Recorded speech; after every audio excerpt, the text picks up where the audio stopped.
trazer o criador, o cara que lançou a semente do Fórum Harmônico. A gente foi podando, foi regando, adubando. Mas como é que surgiu essa ideia? No nosso estado, vamos dizer assim. E no Nordeste também, né? E se a gente for avaliar, só tinha um pouco mais no Rio de Janeiro, ali com Flávio Guimarães, no São Paulo, alguma coisa com Sérgio Duarte, ali, né? Muito timidamente, né? Então eu senti essa necessidade de ter um lugar para tocar, de a gente apresentar e mostrar a gaita, e me veio o estalo por conta dos congressos de medicina, né? Eu digo, caramba, rapaz, a gente tinha o SPA, né? Que já era um encontro já conhecido, já de muito tempo, lá nos Estados Unidos, e me veio aquela, rapaz, será que a gente podia fazer um congresso de gaita, né? Foi aí que eu fui tipo, procurar. Aí partilhei contigo, rapaz, Roberto, dá pra gente fazer assim, mostrando que a gaita não toca só o blues, ela pode tocar outras coisas, e a gente mostrar essa vertente da diversidade, da gaita, né? A diversidade da gaita. E a gente podia também trabalhar com aula e trabalhar com o pessoal, com crianças, fazer esse esquema. Aí a gente foi somando as ideias, né? Você teve aquela, se não me engano, a primeira foi uma do Beto Stutz, não foi? Uma ONG? Fundação Raimundo Fagner. Raimundo Fagner, foi. E você conseguiu, e o Eupídio também foi um cara que também ajudou muito. Na época, no primeiro, se eu não me engano, ele cedeu até as instalações da Câmara Municipal para a gente fazer as aulas, ter um bate-papo com... Tem um bom auditório lá. Um bom auditório, né? Entendeu? Então, assim, a ideia foi essa, de transpor um congresso de medicina. A gente tinha a parte teórica para discutir técnicas, essas coisas, e a parte de show, onde a gente podia mostrar esse potencial da gaita, né? E tudo uma coisa vai puxando a outra. E a outra, como eu estava inserido naquela época, começando a conhecer o cenário musical aqui de Fortaleza, os artistas, estava começando a me infiltrar aqui no cenário musical, eu conheci muita gente. Então eu digo, por que não esses artistas de fora não fazer uma interseção com os nossos artistas aqui? Porque o que eu percebia é que, apesar de às vezes a gente não valorizar o que tem em casa, sabe?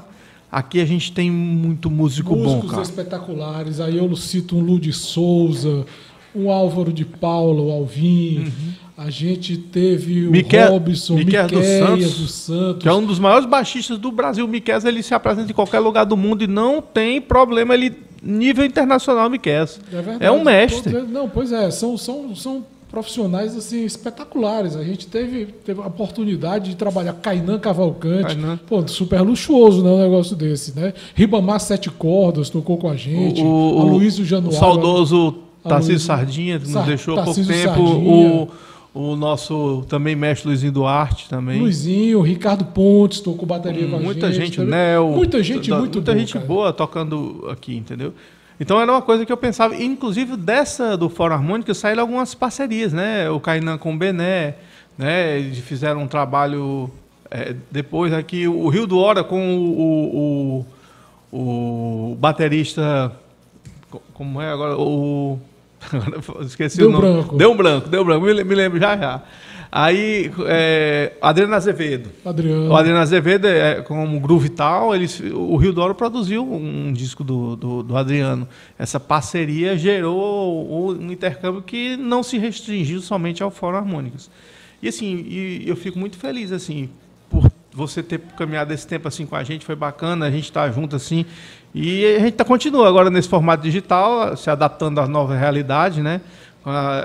Essa dificuldade mais de conseguir captar os recursos e tudo, mas a vontade e o amor pela gaita está superando isso aí. Cara, e tem um lance muito importante que eu avalio no Fórum Harmônicas, que eu desconheço em outros eventos, não que seja uma coisa competitiva, mas de fato eu desconheço e acho que até seria algo interessante para que o pessoal pudesse reproduzir em outros instrumentos, por exemplo, que é a diversidade. A gente teve a oportunidade, nesse evento do Fórum Harmônicas, de trazer músico da Holanda, músico do Chile, músico da Argentina, músico dos Estados Unidos, o pessoal daqui de Fortaleza, o pessoal de São Paulo, o pessoal de Pernambuco, o pessoal da Bahia. A gente trouxe gente de Santa Catarina, do Rio Grande do Sul, do Paraná. A gente chegou a trazer, colocar no mesmo palco, por exemplo, José Stanek e a Orquestra Sinfônica da Universidade Estadual do Ceará, com o maestro... Agora eu não estou lembrado aqui. Enfim, esqueci deu branco também aqui. Caramba, mas deixa para lá. Então, a gente teve muitas oportunidades que foram, obviamente, amparadas, apoiadas, estimuladas por lei de incentivo à cultura, por pessoas que enxergaram com muita atenção essas possibilidades que a música oferece, eu não digo só o instrumento, a gaita.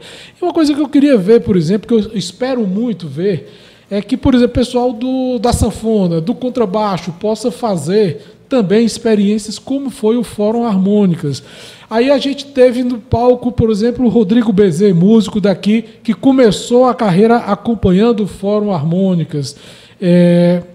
A gente teve o André Reis, a gente teve o Dileno Ribeiro, a gente teve o Vitor Leão. Então, todos os profissionais, a Raquel Ingrid, profissionais daqui de Fortaleza, que com muito talento puderam ocupar espaço lá no Fórum Harmônicas. Né? Isso, para a gente, para mim, foi uma conquista muito legal, poder abrir espaço para esse pessoal. Só para não deixar você no vácuo aí, nem o pessoal aí na expectativa, o maestro... Alfredo Barros. Alfredo Barros, ele foi assim, e é engraçado que ele admirava muito o trabalho do Stanek. E assim, eu fico muito grato por nós sermos essa ponte que estreitaram os laços entre eles e se mantém até hoje esse contato, né? E a propósito disso, o Alfredo Barros já fez alguns trabalhos com Natanael Pereira, que foi outro nome que nós levamos também, um grande gaitista de cromática que a gente levou para o Fórum Harmônicas, nome daqui do Ceará, que tem feito um trabalho espetacular, que pode ser conferido inclusive na internet, tem muito material do Natan. Participou, inclusive, foi convidado para fazer aquele tributo ao Maurício Enrone, né? Exatamente. E representou o Ceará, digamos, de passagem, muito bem. Pois é, Diogo. Está tocando num nível muito bom. Eu queria te pedir também para falar um pouco sobre a questão do empreendimento na música. O Fórum Harmônicas é um empreendimento. A gente abriu espaço profissional para iluminador, para técnico de som, para hold, para os músicos, para o pessoal, para o motorista. Ou seja, tudo isso aí é a abertura de oportunidades de trabalho, é uma consequência de um empreendimento cultural. E você tem outras experiências, você tem a banda, você tem os CDs que você lançou, você tem os microfones com os quais você diversificou bastante a atividade, aliás, até as possibilidades do gaitista. Eu queria que você falasse um pouco sobre essa questão do empreendimento. Pois é, às vezes, Roberto, eu digo assim, o empreendimento, a gente olha assim com um negócio, né? Assim, quando você pensa em empreender, né? A gente às vezes parte de uma necessidade. No caso do Fórum, a minha necessidade de arranjar um espaço para tocar inicialmente, né? Só que a gente, quando faz isso com determinação, com amor, a gente nem percebe, cara, mas a gente abre muitas oportunidades para muitas pessoas. Não fica restrito só a suprir aquela nossa necessidade, né? Quando você abre, quando você faz aquilo com amor mesmo, você pode prestar atenção, como você mesmo falou, abriu oportunidade de trabalho para outros músicos, técnico de som, técnico de iluminação, essa projeção, despertar sonhos nas pessoas, Roberto. Isso é uma coisa que eu estava pensando. Até o bilheteiro, até o cara que vendia refrigerante e cerveja, o Belchior, que a gente chamava de Belchior, exatamente. No Dragão do Mar. Então a arte, ela tem essa vertente, sabe, cara? É uma coisa que ela é muito grande, mas muito grande, quando eu falo, ela é além da nossa percepção. Então, a gente que gosta de arte, que gosta no nosso caso é a gaita, a música, a gente tem uma noção, mas a gente não tem a verdadeira percepção do alcance disso. Alguns dias desses, eu conheci um rapaz, ele é advogado, guitarrista, e a gente foi numa pescaria, né? E o cara queria ir porque era fã da de blues em quando, entendeu? E depois a gente conversando na pescaria e tal, a gente tomando um café depois, e ele falando que um show que nós fizemos em Guaramiranga, no auditório, aquele show, ele marcou a vida dele, que a partir dali ele começou a se interessar por guitarra. Ele já tocava mais, mas ele se aprofundou e ele lembra desse show até hoje. Procurou o Alvin, foi na casa do Alvin, trocou ideia e tudo, sabe? Então, cara, a gente nem percebe quantas a gente está tocando ali em cima, se preocupado em não errar e fazer o melhor e fazer um negócio legal. mas a gente nem está percebendo os pormenores, aonde aquela música vai, aonde aquela música transforma, aonde aquela apresentação sua serve de referência e de inspiração para as pessoas. E o Fórum Harmônicas, ele tem muito disso. O próprio Natanael, que eu considero hoje de cromática aqui o que está tocando melhor. O nível dele está muito bom. Então, um cara que está fazendo as coisas direitinho, entendeu? Muito bom o som dele, um cara que tem muito talento. E esse talento foi desabrochado num Fórum Harmônicas, onde ele estava sentado na plateia e aquela música despertou o coração dele e foi como um agente catalisador que colocou aquele sonho, despertou aquele sonho e ele correu para cima. Quando você falou da Fundação Raimundo Fagner, me veio logo a memória aqui, a gente ter juntado aquela meninada da Fundação Raimundo Fagner no auditório, no anfiteatro do Dragão do Mar, depois de praticamente uma semana que eles pegaram aula com o Dileno, foi o Dileno que deu aula, e os meninos logo no início estavam tocando já Asa Branca, que não é uma melodia tão complicada, além de ser uma melodia muito conhecida, e foi assim o caminho. Nessa época a gente fez uma parceria com a Bendes, que era uma marca brasileira de gaitas, do Melk Rocha, um trabalho, uma experiência que o Melk Rocha estava fazendo, que foi assim, algo revolucionário, porque ela abriu espaço para muita gente, né? É importante dizer isso aí. Mas no campo da pergunta, tem o nosso companheiro Jefferson Gonçalves, que está aqui com a gente, que vai fazer agora também para você uma pergunta. Diogo. Um abraço aí, meu amigo Jefferson. Manda ver, camarada. Vamos ver. Fala, Diogo. Tudo bem, meu camarada? Então, eu queria fazer uma pergunta para você. Você que é o cara, na minha percepção, que iniciou a gaita dentro de Fortaleza, na verdade no Ceará, né? Você começou a divulgar mais os gaitistas dentro do seu estado. Você tocou em vários outros estados, divulgou bem, fez um bom trabalho dentro do cenário assim que você iniciou, tanto no fórum quanto nos festivais, Canoa Blues, Guaramiranga, e também fazendo seus microfones. Você é um cara que joga nas 11, além de fazer tudo isso pela gaita, você é um grande médico, né? Então eu queria saber, cara, o que você acha hoje, né? O atual cenário da gaita dentro do Ceará, não só de Fortaleza. Tenho visto grandes gaitistas aparecendo, lógico que isso também é muito culpa dos festivais que aconteceram aí, inclusive do fórum.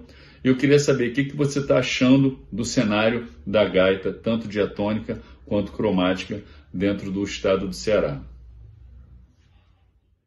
Primeiramente, aí, um grande abraço aí o meu amigo Jefferson Gonçalves, que o Jefferson aí é um parceiro, assim, um cara que sempre estimulou a gente quando a gente se encontrava nos festivais, Guaramiranga, o nosso primeiro CD.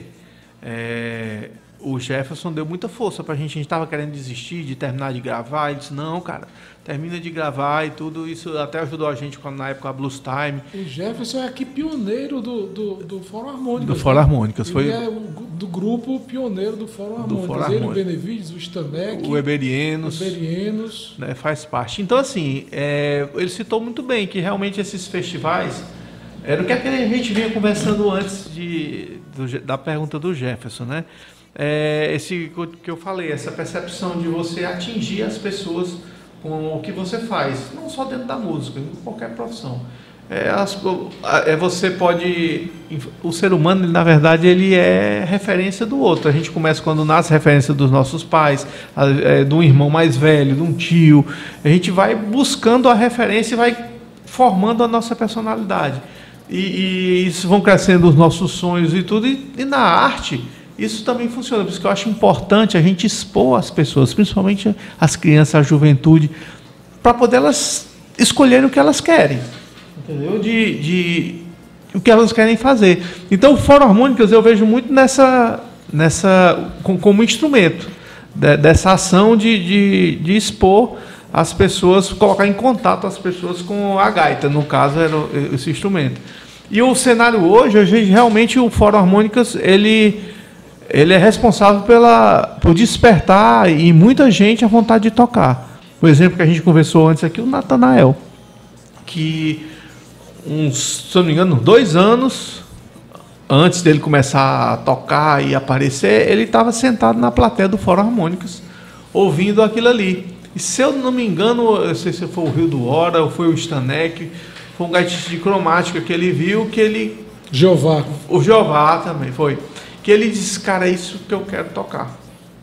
E ele partiu para cima, né? E claro que conta com o esforço da pessoa, né? Aquilo é só semente, né? Ele tem que se empenhar. E ele hoje, cara, tá tocando num nível muito bom, representando o nosso estado aqui muito bem, e um exímio gaitista de cromática. Muito boa linguagem, muito boa, cara, tem uma boa musicalidade. E a propósito exatamente dessa coisa do estudo e do ensino da gaita, eu queria que você falasse um pouco, Diogo, da tua experiência como professor. Você tem uma experiência didática, muita gente passou também pela tua...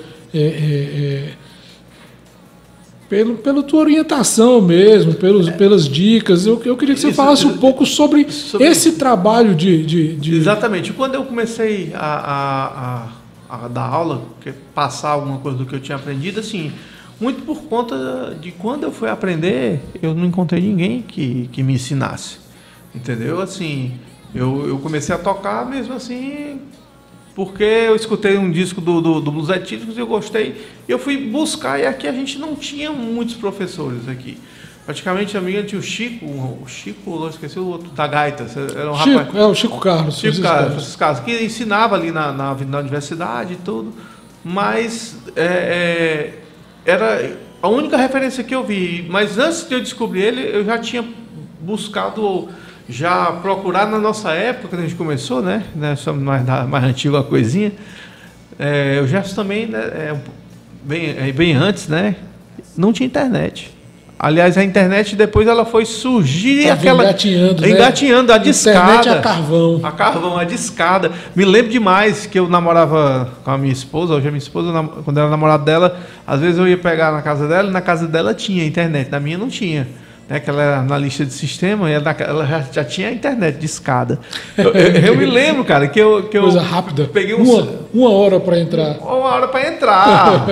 Aí que eu queria baixar um CD do Matias Pirojovski, né? É um cara, se eu não me engano, é um gaitista húngaro, né? E tinha um CD, não sei se a banda era Matrak, eu era o CD. Sei que eu queria baixar esse disco. Cara, eu saía com ela, ia pegar ela na casa dela, eu colocava para baixar na casa dela, a gente saía, voltava, ficava dormindo. No outro dia eu tinha uma música. Entendeu? Vixe, uma música. Cara, essa música é massa. Aí, no torrent, não é isso? Não, acho que o torrent era muito depois. Muito depois disso aí. Eu nem me lembro como era que baixava, não. Sei que a gente tinha uns vídeos pra gente baixar, né? Emule, coisa assim. O Emule ainda era mais novo. Né? Era antes disso aí. Então, assim, eu tinha muita dificuldade, entendeu? Como, pelo fato de eu ser médico, a gente ia aos congressos. Naquela época tinha o MSN, né? E no MSN, nos grupos, eu não sei se foi do Ken, já a ideia de formar o Gaita L. E nesse Gaita L era... Christian Deschery. Esse pessoal. E aquilo ali começou a se formar no Brasil uma comunidade dos gaitistas. E por ser um grupo de internet, tinha... gente de todo nível, de todo jeito, o cara profissional, o cara que estava começando, o cara que gostava, e assim a gente foi trocando ideias, e pelo fato, como eu disse, de ser médico, de ir aos congressos, eu tinha muita sede de aprender. Quando eu resolvi aprender a gaita mesmo, eu tinha muita sede de buscar o conhecimento. Deixa eu só te interromper rapidamente. Nesse grupo, o Gaita L, foi onde eu conheci um dos maiores nomes da história da gaita no Brasil, Ulisses Casalas. Grande professor, um dos organizadores da Orquestra Harmônicas de Curitiba, um cara reconhecido em todos os estados, na verdade, porque os grandes profissionais passaram pela tutela, vamos dizer assim, do Ulisses, e estava lá ele participando com um cara que não entendia patavinas de gaita, que era o meu caso, por exemplo. Exatamente. Então, essa ferramenta, o Gaita L, ele foi uma ferramenta fundamental para a integração dos gaitistas no Brasil, para saber que naquela cidade tal tinha um cara que tocava gaita.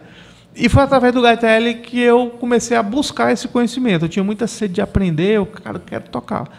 E aqui não tinha com quem partilhar isso. Então eu ia para um congresso em São Paulo, eu chegava, olhava no Gaita L, quem é que é de São Paulo que dá aula? E chegava, pegava o telefone, entrava em contato e eu tirava um dia do congresso, ou meio turno do dia, para poder ficar tendo aula de gaita, entendeu? E assim eu fui buscar, e fui buscando, até que aqui eu descobri que existia um rapaz chamado Danilo Carvalho, que tocava já, que tinha tido uma experiência lá profissionalmente, tocava bem, entendeu? E eu fui... E coincidentemente o Danilo é sobrinho de um cara que fez faculdade comigo, lá de Parnaíba, o Márcio Corrêa. E o Márcio Diogo tem um sobrinho que toca gaita. Ele está aí, me deu o endereço e eu fui bater na casa do Danilo. Liguei para ele. E a gente ficou aquela noite trocando ideia, tocando, ligando amplificador e tudo. E eu já estava tocando há um tempo. Aí eu fui pedir depois, cara, tu pode me dar aula? Aí ele disse, Diogo, não, tu já está tocando, cara, num nível um pouquinho melhor. Tu precisa de uma aula mais avançada. Eu vou te dar um contato. Aí deu o contato do Benevides, do Bené, na orquestra, né, de Curitiba. E eu liguei para o Bené e adquiri o método do Bené, que é um método muito bom. Ele é muito didático, assim, o método. Foi, eu digo assim, o caminho que se abriu para eu começar a estudar a gaita. E o Bené também, até hoje, sou muito grato pela paciência, porque eu ligava para ele e tirava dúvida pelo telefone. O método do Benevides é assim, uma das grandes referências, né, da didática da gaita no Brasil, tanto dele quanto do Ronald para cromática, no caso do Benevides para diatônica, né? Exatamente. Então, assim, eu recomendo aí para você que quer aprender a tocar gaita. Hoje você tem mais facilidade do que a gente tinha naquela época, mas ainda hoje o método do Bené eu recomendo para você. Hoje você tem muita aula no YouTube, você tem muita gente para se comunicar. Hoje realmente o cara só não aprende se ele não tiver dom ou se ele tiver preguiça, porque se ele quiser possibilidade de informação, integração hoje tem demais. Esse caminho ele foi trilhado por muitas pessoas antes de chegar a você que está querendo aprender gaita hoje. Hoje você está tendo mais facilidade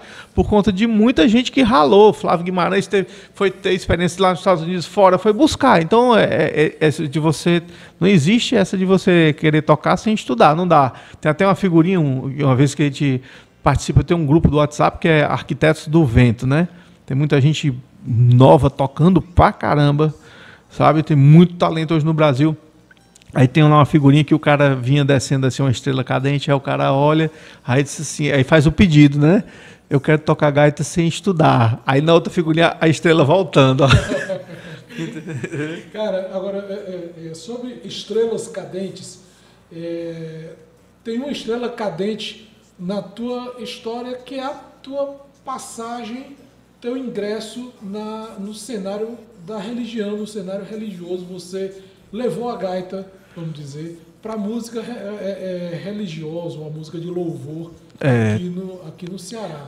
Eu queria que tu falasse um pouquinho dessa experiência, Diogo, até porque é um campo diferente do campo popular, do campo erudito. É um campo que tem uma relação com fé, com crença. Eu queria que você falasse um pouco disso aí. Tem isso aí. Realmente. É o seguinte, porque a gaita a gente tem que lembrar que ela é um instrumento, certo? Então, como instrumento, ele serve para auxiliar em alguma coisa. No caso da música cristã, né, é diferente você acostumado a tocar fazendo show, se apresentando, né, e você tocar quando você está dentro de um momento de oração, alguma coisa desse tipo. É diferente, porque naquele momento lá, quem é o principal ali é Jesus Cristo. Ele é o principal. Então, é o band líder. Exatamente. Então, ele é o líder. Eu não posso tocar a minha gaita, por mais técnica que eu tenha, eu não posso sobrepor a gaita ao momento de oração. Né? Então, você não pode fazer com que a gaita chame mais atenção do que a própria motivação oracional, vamos dizer assim. Entendeu? Então, existe essa maneira de você se portar. E o engraçado que o que eu percebo, nas músicas, a gente quando vai rezar e tocar, a gente usa muita do feeling, da dinâmica, a gente não usa muita técnica, como a gente usa no blues, bem...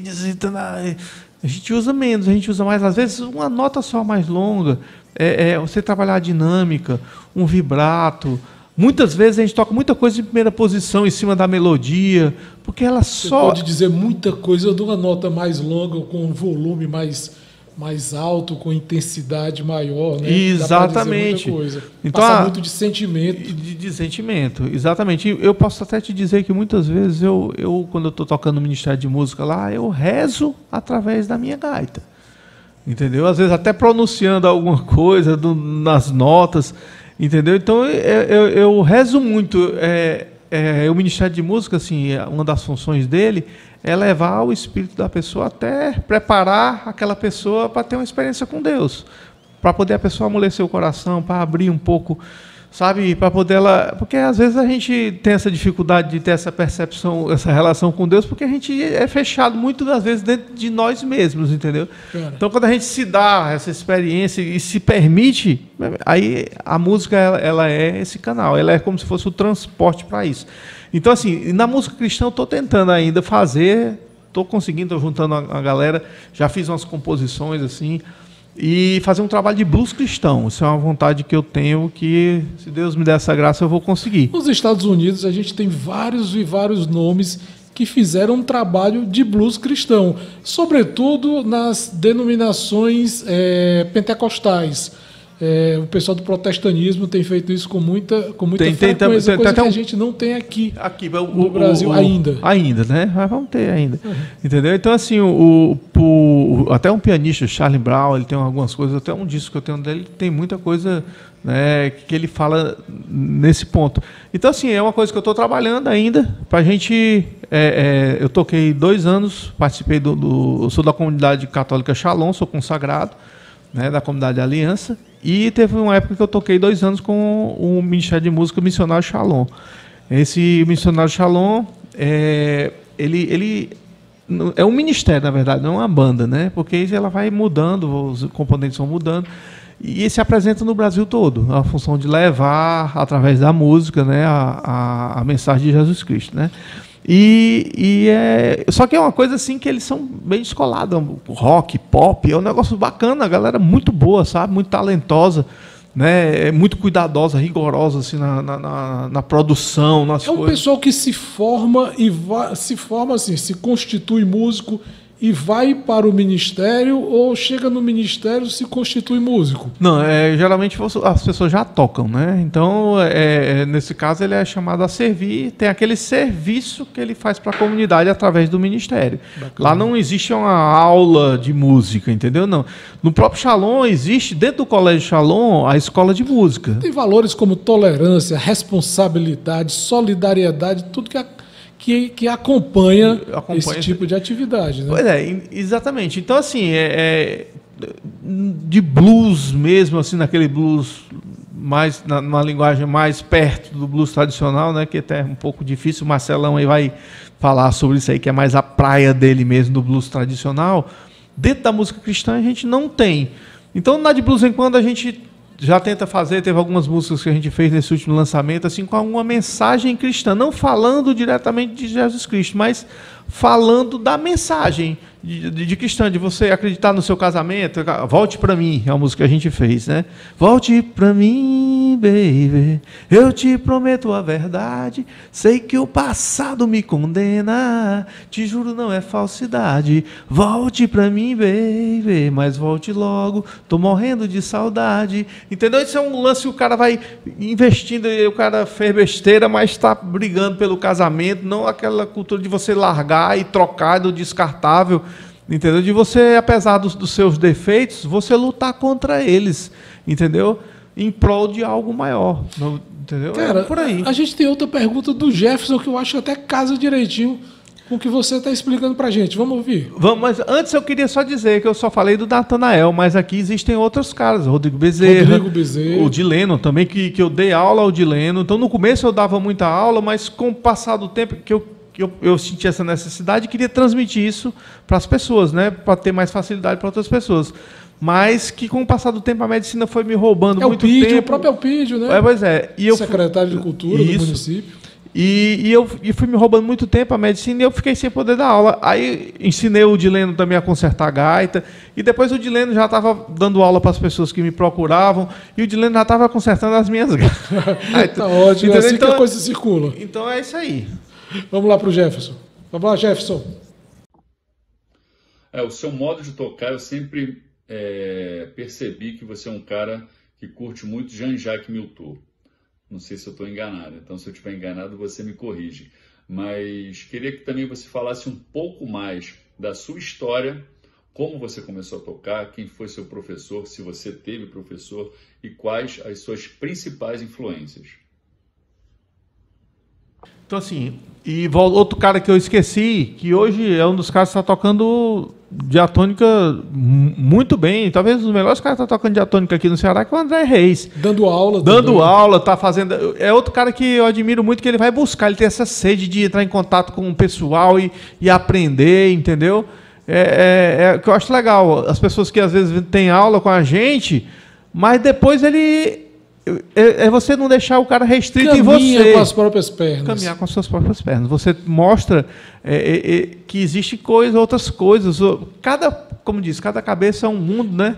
Então você é a soma de vários mundos, né? De várias influências, de várias pessoas que você a gente conversando com o Maurício Einhorn, ele disse justamente isso aí, que o importante para o professor é respeitar o aluno, reconhecer as diferenças que cada um tem, ou seja, aquelas sentenças em cada cabeça, e permitir que eles trilhem um caminho dentro das trevas até chegar a uma situação de esclarecimento. Pois é, e a função do professor dentro dessas trevas é jogar um facho de luz para que ele não caminhe e não perca muito tempo, entendeu? Exatamente. Porque, assim, eu vou responder já, viu, Jefferson? Tá? Só um instantinho.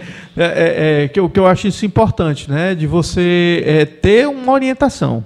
Porque, na verdade, o professor ele vai te dar uma orientação. E você vai fazer um quebra-cabeça, um mosaico do que você vai pegando de cada um e você vai construindo o seu caminho, entendeu? A sua maneira de tocar, a sua linguagem, né? Cada ser humano ele é único, né? Então, cada um tem suas coisas que para um é muito bom, mas o outro já não acha mais legal, mas ele acha bacana. Você tem que respeitar isso aí. Sem delongas, sem enrolada, responde o que o Jefferson perguntou. Cara, vou dizer aqui a minha história aqui para ti. Não, cara, é o seguinte, ó. A minha história com a gaita, na verdade, ela começou em Campina Grande. Quando eu fazia medicina, eu estava na Universidade Federal da Paraíba, lá no campus de Campina Grande. E eu tenho um amigo, um grande amigo meu, que é o Ezio Lima Pimentel, que gostava muito de música, um cara que eu me identifiquei muito na faculdade, porque a gente gostava de música, baiano. E na época tinha locadora de CD. E o Wesley chegou para mim e disse que comecei a gostar de blues, né? Eu tocava violão nessa época, bossa nova, essas coisas que eu achava legal. Tinha uma quedazinha para a guitarra que eu queria. Aí o Wesley, rapaz, vou te mostrar uma banda de blues aqui, que é brasileira, que é legal, o Blues Etílicos. Aí na época tinha locadora de CD, eu locava o CD e gravava, né, as fitas. E eu levei para casa 2 CDs do Blues Etílicos. Era o Água Mineral e o San José.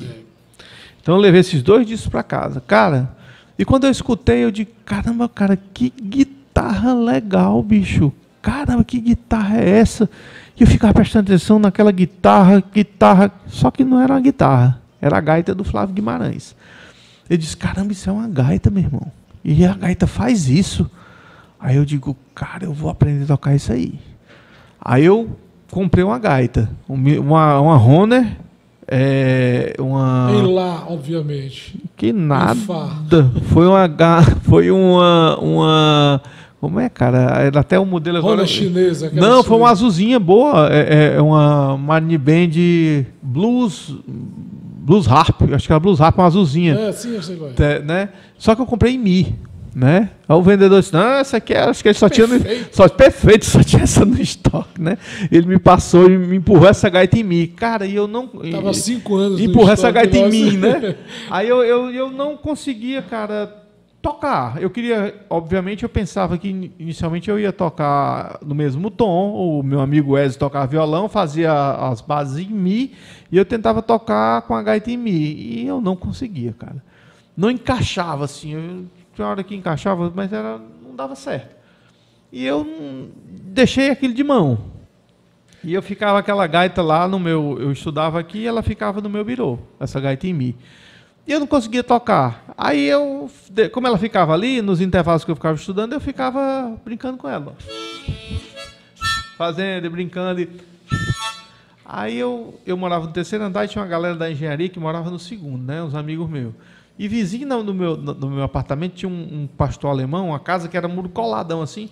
E tinha um pastor belga, que é um pastorzão alemão grande. E eu sacava, quando eu pegava e botava a nota aguda do cachorro. Maluco. Eu digo, ei, meu irmão, vou perturbar esses caras agora, porque era na janela dos caras, né? Aí, bicho, eu começava.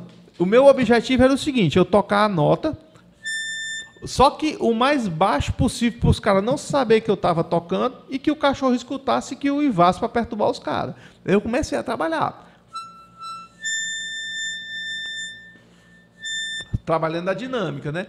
Só que eu nem me tocava que eu estava fazendo um exercício de embocadura, porque eu tinha que soprar só num buraquinho. E, ao mesmo tempo, eu estava trabalhando o exercício de diafragma, de controlar a respiração, de dinâmica. E praticando um sadismo filha da mãe também, né, cara? Porque o pobre do cachorro sofreu. Pois é, o cachorro... Aí eu comecei a ver, pai, se ele uiva no 10 soprado, será que ele uiva no 9 também?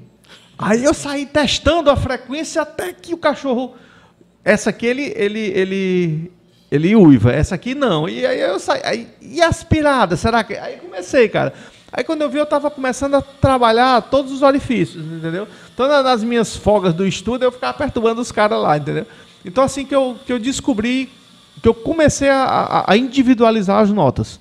E um belo dia, eu tocando com esse meu amigo, que a gente sempre se reunia na faculdade, ele deu uma nota na hora que eu toquei junto. E, opa, entrou. Bem aqui, opa, encaixou aqui. Que nota é essa que tu tá fazendo? Ele era um Si. Tava tocando em Si. Em Si. Eu digo, cara, bicho, pois faz a música em Si. Aí, quando ele fez em Si, eu percebi que a gaita encaixou melhor. Eu conseguia colocar mais as notas. E aí foi que eu descobri o cross-harp. Foi por acidente. Entendeu? Então, assim, aí muito tempo, eu comecei a tirar algumas coisas. Aí eu me empolguei. Aí, quando eu me empolguei, a gaita desafinou. Aí eu digo, caramba, e agora? Não tinha ninguém que me ensinasse, faça ideia para consertar, né?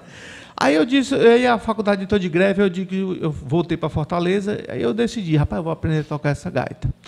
Eu vou comprar outras gaitas. Aí eu fui, me lembro, fui até com meu pai na eletrônica musical, comprei uma gaita em dó e comprei uma gaita em ré. Aí eu colocava os CDs para tocar e eu encontrei muitas músicas que eu consegui encaixar essas duas tonalidades. Eu comecei a imitar os gaitistas, tentar tirar as coisas. E eu comecei a tirar a música, tirar os solos. Eu tentava imitar a voz do cara. E assim eu fui começando a desenvolver e eu comecei a tocar. Eu passei muito tempo que eu não sabia tocar um tema, eu só sabia improvisar. Porque eu tentava copiar as melodias. Eu copiava a melodia da voz, eu copiava a melodia da guitarra, eu tentava... copiar os solos de gaita mesmo, certo? Eu tentava copiar os solos, eu só ia nos solos, eu ficava brincando que eu não tinha banda, mas tocava com os melhores caras de blues do mundo. O Jefferson citou aí o Jean-Jacques Milteau, o francês. Pronto, então assim, aí eu vou só com o Milteau. Eu conheci, aqui eu vou dar um break aqui e dar um crédito aí pro Chico Blues, certo? O Chico Blues é um cara que, pela sua paixão do blues, como ele diz, é tão grande que não coube nele, ele espalha para os outros, entendeu? E naquela época ele vendia as cópias e eu soube que tinha o Chico Blues e eu entrei em contato e comprei e conheci muitos gaitistas através do Chico Blues. Tem um acervo fantástico. Exatamente. Tudo que era de gaitista ele colecionava. Eu me lembro, rapaz, eu quero conhecer os gaitistas. Ele me vendeu uma fita de vídeo que tinha um monte de gaitistas, entendeu? Aí, a partir daí, eu conheci o Jean-Jacques Milteau. Eu comecei a gostar realmente das coisas dele, comecei a tirar muitas coisas dele. Só um intervalozinho aqui. O Chico Blues, ele foi um dos parceiros do Flávio Guimarães, foi parceiro do Flávio Guimarães naquele evento de harmônica lá em São Paulo, no Sesc Pompeia, você até tocou lá. Foi, a gente foi lá tocar. E o Chico Blues, ele também tinha um selo de gravação de CDs, vários CDs foram produzidos com a grife do Chico Blues, o pessoal dos Prado, Blues Band, do que eu acho legal do Chico, exatamente, que ele vai além. Ele foi um cara que gostava de blues, passou para um cara de colecionador, usou a coleção dele para difundir o blues de a gaita dentro do Brasil e depois botou a gravadora para poder ajudar a galera a gravar. O blues brasileiro deve muito ao Chico. Ao Chico, né? Então, assim, aí eu comecei que eu já tinha falado até antes, né? O Danilo Carvalho, depois me apresentou o Bené, e através do método do Bené que realmente foi ali que eu consegui aprender muitas coisas, que eu fui entendendo muitas coisas. O Bené foi o cara que me ajudou, mesmo assim, muito. E a partir daí, aquela história, eu ia para um congresso, um artista vinha através do Festival de Guaramiranga para cá, eu enchi o saco do cara para ele me dar aula. Aí eu percebi com o tempo que eu não tinha maturidade suficiente para absorver tudo que me ensinavam e que falavam para mim. E na época já começaram a surgir as primeiras câmeras digitais que filmavam, e eu comprei uma e eu levava para as aulas. Eu filmava os exercícios, filmava a pessoa tocando, para depois eu digerir aquilo que eu passava uns 6 meses digerindo aquelas informações. E assim eu fui melhorando. E fui aprendendo. Também tive pessoas que também me desestimularam também, entendeu? Tem um cara que eu fui ter aula com ele, o cara disse, cara, larga isso aí, que isso aí não é pra ti, não. Antes de ver nem eu tocar, entendeu? Mandou logo essa. Eu digo, não, cara, mas eu já estou aqui, aí eu já vou te pagar a aula, eu já estou aqui mesmo, vamos fazer a aula. Se de repente não rolar, eu desisto mesmo. Que professor, hein? Mas assim, apesar disso machucar muita gente, mas por outro, se você olhar por outro lado, graças a Deus eu ordenei para o amor, né? Eu tomei aquilo como um estímulo para eu partir para cima que dava, entendeu? Aí pronto, e assim fui. E coincidentemente, o nosso destino depois se encontrar de novo e a gente endossa da mesma fábrica, entendeu? Pois é, você tem experiências, na verdade, como endosser. E eu queria que você falasse um pouco. Você fez trabalho com a Bendis, trabalho com a Hering. Como é que é essa relação do músico, do artista, com uma empresa, com uma fábrica de instrumento? De instrumento. Assim, na verdade, assim, isso é uma troca, uma parceria, certo? Às vezes o artista pensa, eu vou ser endossa, eu vou ter os instrumentos de graça, entendeu? E, na verdade, não é só isso. Isso é uma parte da parceria. Quando o endosser mesmo, a função dele é um jogo de mão dupla. A fábrica te apoia, te dá os instrumentos, e para isso a gente realmente é muito importante, porque a rotatividade de gaita é grande, isso é caro, e ela nos ajuda muito. E a gente divulga a marca dela através do nosso trabalho, mas a gente também dá um feedback para a fábrica dos problemas que a gaita apresenta e das possíveis soluções da possível solução para aquele problema. Então, assim, muitas das coisas que a Bendis desenvolveu, apesar de o Melk tocar, né, que é diferente do cara que não toca e é o dono da fábrica, né? Ele e a Renata, né, também, o avô da Renata tocava, a paixão da gaita veio daí, né? Ele já sabia algumas coisas, mas ele começou a ouvir outras opiniões e tentar, e a gente, olha, essa gaita aqui, ela tá vazando muito, entendeu? No problema, tá no orifício tal. Quando quebrava uma palheta, alguma coisa, a gente pegava a gaita e mandava para a fábrica. E aquela gaita ia ser analisada. Entendeu? Então, essa troca, né, também. Então, a função do endosser é essa. Além de você usar a sua imagem para promover um determinado modelo de gaita, você está tanto ajudando a fábrica a vender e ajudando também a vender a sua imagem. E a qualificar, obviamente, o instrumento. Né? Ou seja, melhorar a qualidade daquilo que está chegando para o público, independentemente do nível que seja aquela pessoa que está comprando. Exatamente. E nessa época também foi bacana porque eu passei a entender um pouco como era a produção da gaita, como era que a gaita era feita, por que certas gaitas são mais baratas do que outras, o lance da afinação, que a afina tem que deixar descansando. Tem umas que passam pela mesa de afinação 3 vezes, outras apenas uma, entendeu? Então tem todas essas coisas que a gente foi entendendo, os materiais com que as gaitas eram feitas, o maquinário, como é que ele funcionava. Então isso ajudava você a entender um pouquinho, de raciocinar na estrutura da gaita. Para você até entender como é o processo, você dá sugestões assim no design da gaita, na ergonomia, né, da gaita. Aí depois, quando eu comecei a mexer, consertar algumas coisas, a gente começa a mudar algumas coisas na gaita para tornar a tocabilidade dela mais agradável, né? mais ergonômica. Ou mais e essas informações também de acordo com a tua necessidade, né? Com a característica de cada um, gaitista, né? Que existe. Tem um cara que sopra mais forte, o cara que sopra mais fraco, o cara que quer uma resposta mais rápida. E para quem não sabe, né, a gaita, como qualquer outro instrumento, ela precisa ser regulada de acordo com com o tipo de sopro do gaitista, por exemplo. Ela já vem com a regulagem de fábrica que ela atende a maioria das maneiras de tocar. Mas, às vezes, ela precisa passar por alguns ajustes. Por exemplo, o cara que toca fazendo overband, essas coisas, a gaita tem que ser totalmente ajustada. Se você pegar uma gaita de fábrica para fazer overband, geralmente ela não faz, ela faz, mas ela não tem o seu desempenho máximo, entendeu? Então é preciso dar uma customizada. Por isso que no mercado existem graças a Deus aqui, grandes profissionais. Grandes profissionais. Aqui no Brasil, eu vou dizer aqui para você, diga-se de passagem, nós temos muitos caras que mexem bem em gaita. Inclusive, luthiers aqui que mexendo gaita para gringo, para o Gary Smith, exatamente. Lá para o Marco Hamill. O Márcio Abdo estava fazendo as gaitas para o Marco Hamill, entendeu? O negócio. Então a galera aqui é legal. Tem muito gaitista bom, o nosso cenário de gaita é muito bom, né? Então, assim, e à medida que eu fui melhorando, voltando um pouquinho para a pergunta do Jefferson, uma coisa que foi muito importante foi quando eu comecei a participar de uma banda.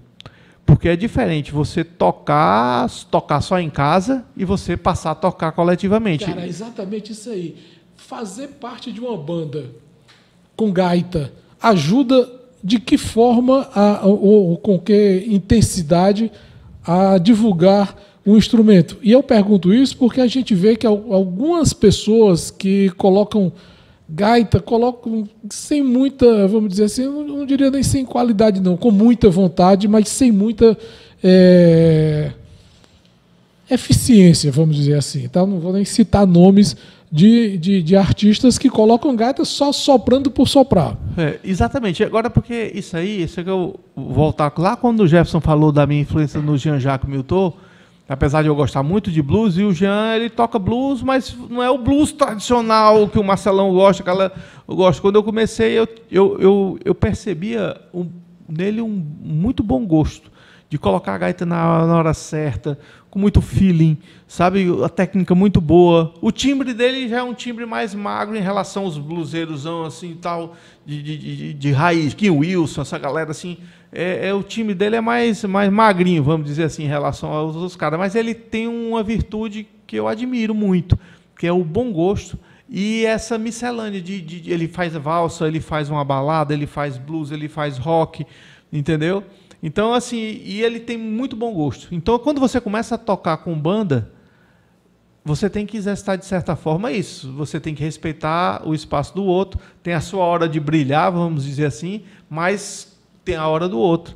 Então, você tem que aprender a tocar para a música, não tocar para você mesmo, entendeu? Entendi. Então, às vezes, você tocar menos para a música é melhor do que você encher ela demais de gaita, fica chato. Entendeu? Falar em chato, quando eu estava lembrando que eu estava aprendendo, cara, era impressionante. Eu só andava com a gaita no bolso, todo canto eu andava com gaita. Meu irmão, não podia ver um cara tocando, pensando um cara chato para pedir para dar canja. Algo destruidor, né? Isso Ave Maria, eu fico pensando, quando eu vejo hoje o cara pedindo para dar canja, eu só me lembro de mim, né?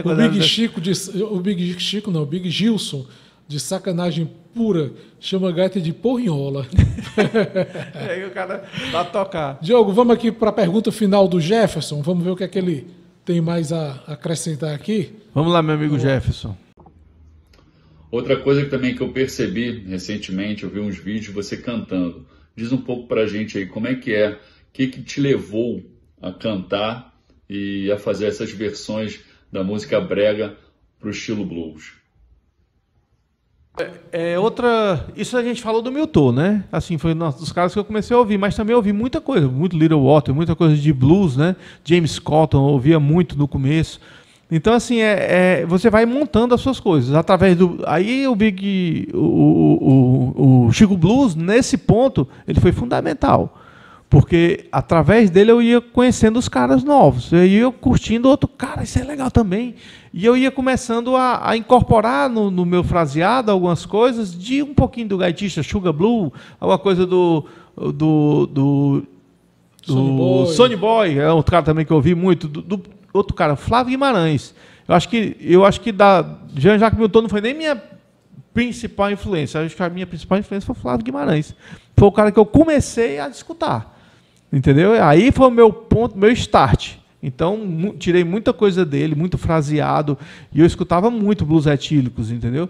Então, ele tem essa importância. E o Jean-Jacques Milton veio depois. Esses outros caras vieram depois. Então, meu primeiro contato com o blues foi com o blues etílicos. Uma coisa muito importante, quando você encontra o blues etílicos, mistura muito o blues em inglês com o blues em português, mas quando você encontra o blues em português, aí você vai ver versão do Raul Seixas feita pelo blues etílicos, aí você vai ver praticamente toda a obra do Sérgio Duarte, todo o trabalho do Sérgio Duarte, uma parte do trabalho do Jefferson Gonçalves, muito blues em português. Eu acho isso aí espetacular, porque a gente associa, a gente se identifica com aquilo que está sendo exposto, verbalizado ali, né? Também tem essa coisa importante. Exatamente, né? Essa percepção, por essa vertente, essa percepção, essa visão que nós lá de Blues em Quando nós procuramos fazer um trabalho em português, entendeu? Mas é por conta disso. Porque em inglês, o Alvin fala inglês perfeitamente, sabe? Álvaro de Paula, guitarrista. Álvaro de Paula, guitarrista. O Tiago Vieira, que é o outro guitarrista, é professor de inglês, entendeu? Então a galera, o meu inglês é meio fraco, mas eu entendo alguma coisa, entendeu? Mas os caras falam inglês perfeitamente, entendeu? O Alvin fez até um treinamento, ele passou um tempo, na época ele trabalhou numa grande empresa aqui do Ceará, para abrir capital na bolsa, com a inglesa andando com ele, passaram 6 meses andando com era uma senhora falando inglês com ele todo dia, corrigindo o sotaque dele. No fim das contas, ela já estava dizendo a riégua. Exatamente. Aí no final das contas, o Alvin não estava falando, não corrigiu o sotaque, e a inglesa estava falando o sotaque cearense. Macho! Eita! Sim, cara, e quanto aí, vamos lá, pergunta aqui. Essa interseção aí de música blues com essa música que o Jefferson falou, popularesca, super popular. Na verdade, esse que o Jefferson está se referindo foi um vídeo que a gente gravou, né, de uma música do Evaldo Gouveia, Sentimental Demais. Então, na verdade, isso... Sentimental. Eu sou demais. Então, essa onda aí, na verdade, não foi porque a gente resolveu fazer versões. Não, isso foi um desafio que foi lançado para De Blues em Quando. O pessoal da Demócrito Rocha, da Fundação Demócrito Rocha, fez um trabalho chamado Os Cearenses, o Canto de um Povo. Foi a primeira etapa, onde os artistas mais novos colocaram as músicas dos artistas cearenses que são já consagrados, Fagner, Ednardo, Belchior, colocaram a sua interpretação, a sua vertente. E a gente participou dessa primeira etapa. Infelizmente, nós gravamos algumas músicas do Belchior, e que a família do Belchior não liberou. Então essas músicas não entraram no YouTube, no DVD. Já tinha morrido? Já tinha morrido. Porque a gente teve a experiência de fazer o Belchior Blues. Você participou com o Marcelo Justo, exatamente. E ficou Galos, Noites e Quitais. Galos, Noites e Quitais, que a gente fez essa... Uma versão muito legal e foi aprovaram tudo. Pois é, mas dessa vez eles não aprovaram, entendeu? Então, assim... não saiu. E depois a produção chamou novamente a De Blues em Quando, dessa vez com o desafio de tocar Evaldo Gouveia. E Sentimental Demais. Aí eu digo, meu irmão, e agora? Como é que a gente vai fazer? Um bolero? A gente vai fazer a nossa cara? E a gente topou esse desafio. E a gente sentou, cara, foi um negócio interessante, porque eu tinha uma noção, eu tinha tirado o tema na cromática, né? Eu achei que a cromática ficou mais adequada. Eu tinha uma noção assim do arranjo, mais ou menos, e a gente chegou no estúdio. Agora eu vou dizer aqui, você fazer uma versão com Miquel dos Santos e Denilson Lopes fica mais fácil, né? Mais fácil, os caras são fera, entendeu? Então, eu digo, a gente sentou antes, né? E o Ronaldo Pessoa era o produtor, amigo da gente também, eu disse, Denilson, eu estou pensando numa levada assim no começo, tipo um jazz, uma coisa, alguma coisa mais suave. E o Denilson já tinha tocado com o Evaldo Gouveia também. Porque na proposta era assim, a gente tinha que dar a nossa cara, a música, e no meio da música a gente tinha que fazer uma alusão à versão original. E foi aí que entra a gaita, voltando na versão original como um bolero. Quando eu faço o tema, né? Então aquele arranjo a gente fez praticamente assim na hora. Né? A gente sentou e, cara, é isso aqui. tinha a harmonia, já estava toda pronta. Eu já tinha alguma coisa, tinha trazido alguma coisa de casa, mas aquela ali foi uma versão que a gente fez na hora. Aí o Alvin já colocou a lap steel depois e ficou legal pra caramba, bicho. Então, funcionou. Então, na verdade, aquela música lá foi um desafio que foi lançado pra gente. E aí o resultado acho que ficou bacana, sabe? Beleza. E a gente também tinha conversado, inclusive com o Alvin essa semana, que a gente tentar fazer alguma coisa de outros sucessos aí que já tiveram. Como é que a de Blues em Quando tocaria? Então nós estamos coletando algumas músicas, de repente vai sair alguma coisa assim nos shows da gente para ver como é que fica. Que bacana. Mas na verdade foi isso aí. E por falar nisso, sim, só agora, rapaz, eu estou respondendo as perguntas do Jefferson, mas não todas, né? Está enrolando o Jefferson. Estou enrolando, na integridade. Esse desafio de cantar, certo? Que ele perguntou. E, cara, isso aí foi uma demanda mesmo da própria banda. O Alvin cantava e alguns vocais eu comecei a tentar fazer. Tanto que no primeiro disco eu cantei uma música só, sozinho com blues. Porque o cantar, cara, ele é um novo instrumento. Você tem que estudar canto, cara. Não tem jeito. Você não vai sair nascendo e já cantando todo afinado, não. Existe disciplina para ser cumprida. Você tem que... Conhecimento, né? Você tem que colocar a voz. Se escutar, cara. Você gravar você cantando. Quando você grava e se escuta de minha Nossa Senhora. Porque muitas vezes no show, no calor da emoção, você não tem a percepção mesmo, entendeu? Então, porque com o passar do tempo, a de Blues em Quando, quem estava na frente éramos eu e o Alvin. Então, de certa forma, não é um cara liderando a banda, são dois que estão na frente. Era muito a sonoridade da gaita e da lap steel. Mudou muito a banda? Mudou. Os integrantes mudaram muito. Ficaram, né? Originalmente só eu e o Álvaro, entendeu? Então, essa necessidade de estar na frente foi que me empurrou para poder cantar.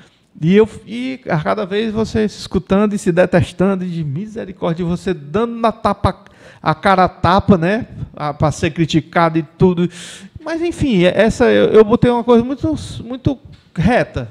Eu não vou ter a voz de um cara, um bluseiro. A minha voz é essa aqui, mas eu posso melhorar ela dentro das minhas limitações.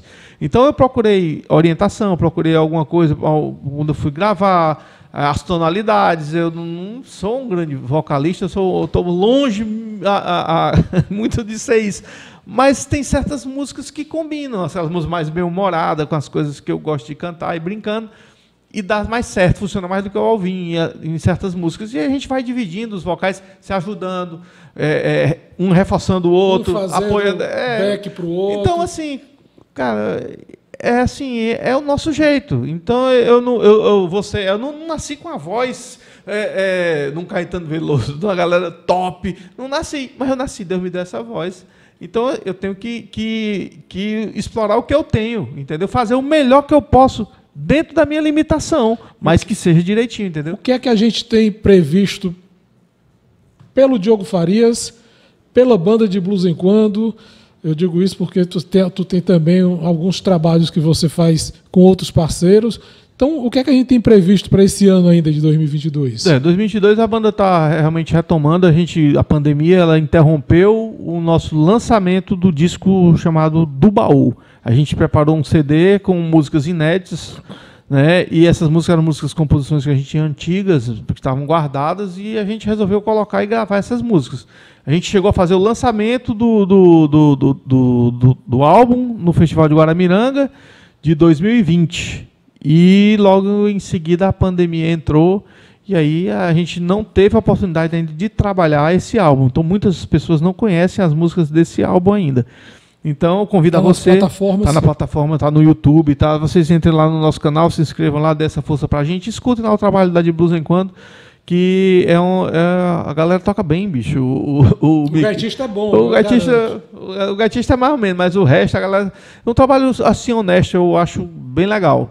Em paralelo, eu estou fazendo tentando desenvolver esse trabalho cristão, né? Que é lançar um single, pelo menos que já tem uns 7 músicas.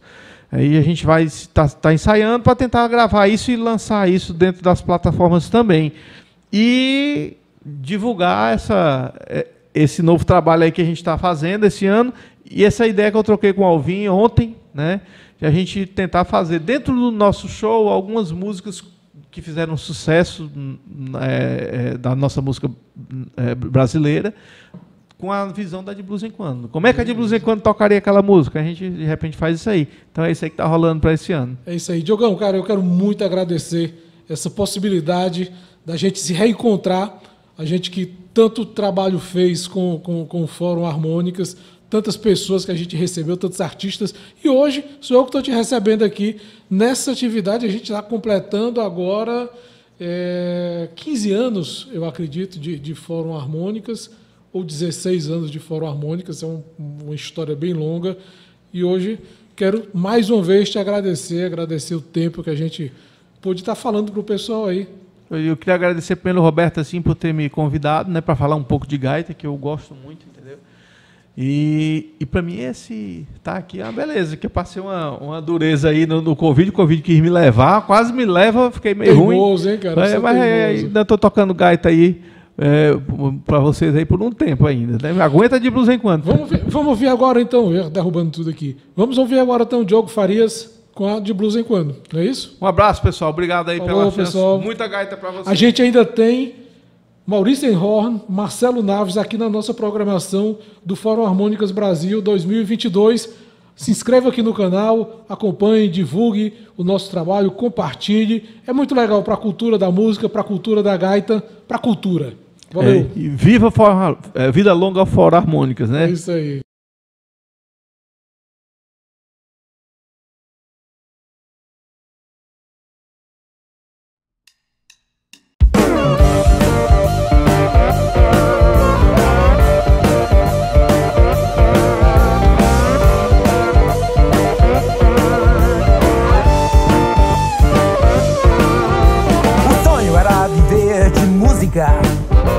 Nos palcos, grandes turnês, acordes, riffs e solos.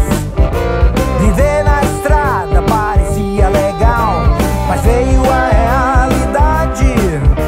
Pagar as contas, manter a família, e a noite passou a ser obrigação.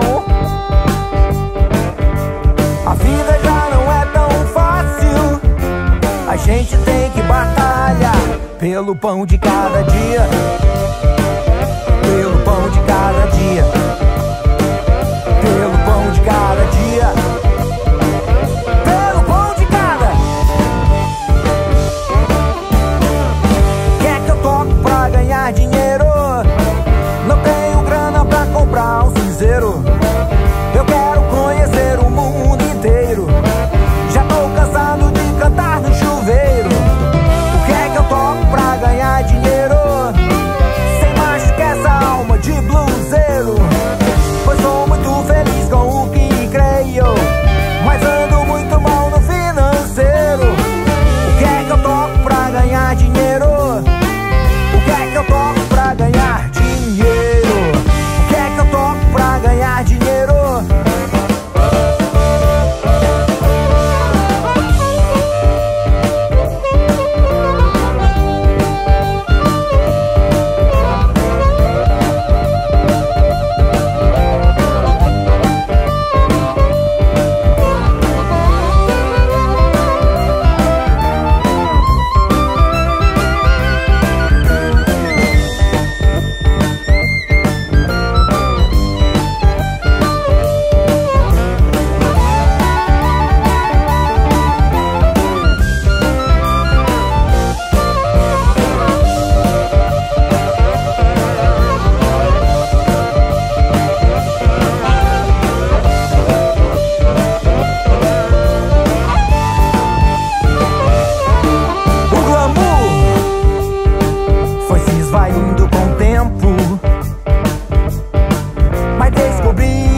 Pode escrever, não vale a pena.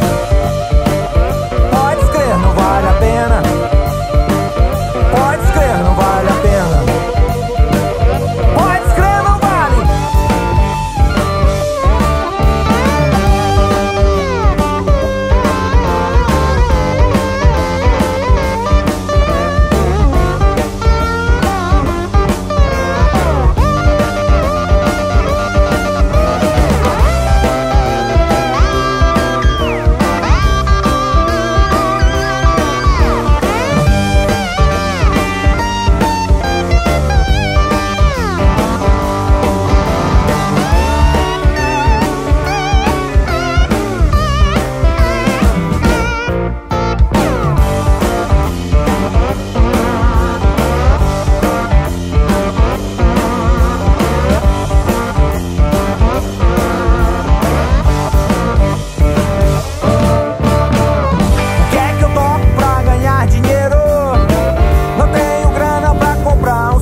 Amanhã vai ser um novo dia. O Brasil vai se levantar, tomar o café e sair para empreender. Como fez ontem, faz hoje e vai fazer amanhã. Um pouco mais experiente, mais confiante, mais feliz. Amanhã o Brasil vai abrir, vai lavar, vai vender, vai conectar, vai movimentar. E vai contar com a força do Sebrae nos próximos 50 anos também, como conta todos os dias. O Brasil dos futuros empreendedores de sucesso. Eu sou o Brasil do futuro.